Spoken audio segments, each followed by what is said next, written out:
Voilà, nous allons nous finir la première partie de notre réunion publique. Et donc, sans plus attendre, je demande à Anne Morin de nous rejoindre, qui est la première personne qui intervient parmi nos soutiens. Bonsoir, je suis très intimidée d'être dans un si beau lieu. Moi, je voulais déjà remercier tous les Bifontins qui nous ont accueillis ici ce soir.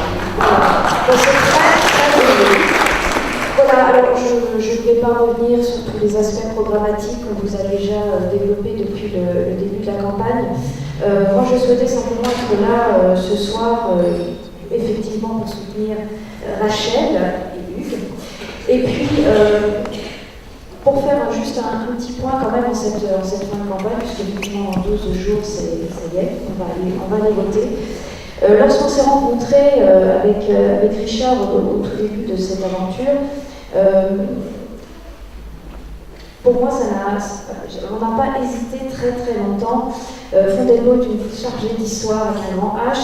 Vous avez évoqué ce soir toutes les autres petites histoires qui sont là, qui empoisonnent et réduisent parfois certains projets à néant.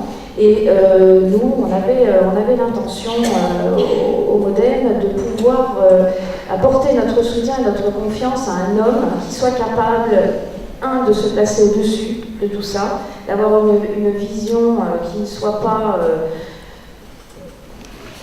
cachée par ces histoires, et puis qui puisse dépasser les lignes, faire bouger les lignes.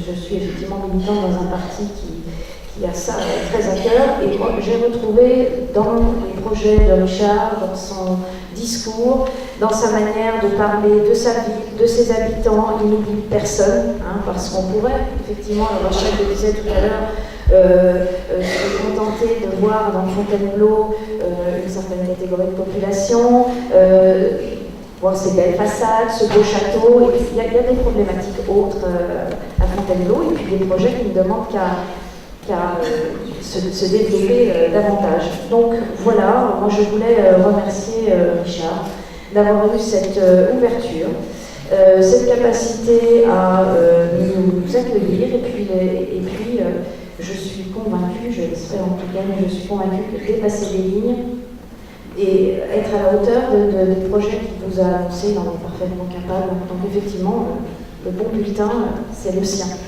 Voilà.